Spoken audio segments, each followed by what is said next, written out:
Alors je suis Loïc Guénin, je suis musicien, compositeur, je m'occupe d'une compagnie qui s'appelle Le Phare à Luciole, qui est une compagnie qui est située dans le Mont Ventoux, dans le Vaucluse. Alors l'Iraët, c'est un mot en fait un peu particulier, puisque c'est un mot qui n'a pas de traduction en français. C'est un mot qui vient du gallois et qui en fait traduit, c'est plutôt un concept philosophique et qui traduit un sentiment ou le sentiment qu'on peut avoir pour un lieu, une personne ou un moment, une idée même, qu'on a eu à un moment donné et pour laquelle on a ressenti une émotion particulière.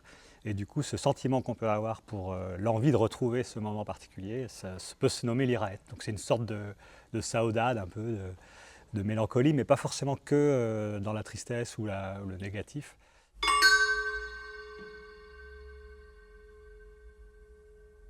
Donc effectivement, il y a une musique que j'ai écrite, que j'ai composée, que j'ai pensée, que j'ai ruminée. Surtout, je laisse une grande liberté, une grande part de place aux interprètes. C'est des gens très différents, qui viennent d'esthétiques et d'univers assez différents, puisqu'on a un trio à cordes au plateau, qui vient plutôt des musiques classiques.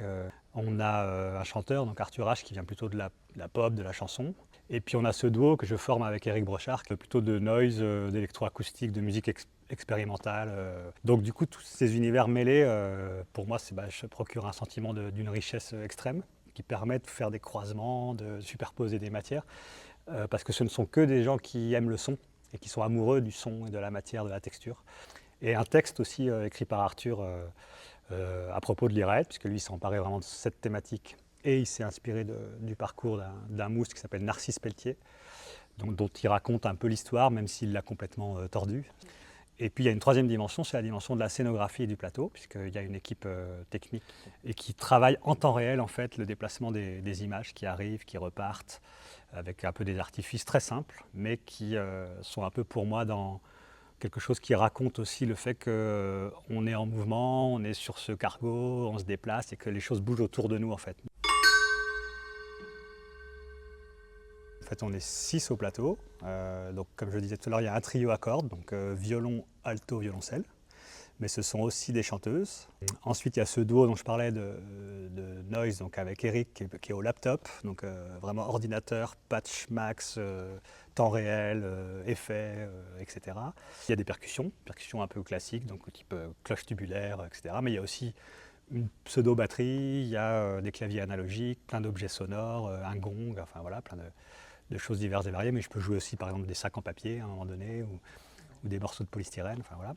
Arthur donc à la voix. Après, il y a aussi un septième instrumentiste, c'est Gilles qui est au son et qui en fait est en face, mais travaille tout le temps lui aussi avec nous et fabrique le son pour la salle et a aussi des possibilités d'amener des effets sur la voix d'Arthur par exemple, ou voilà, de travailler avec nous sur la couleur globale du son. Un texte qui est très long et qui raconte un peu ce parcours de ce personnage.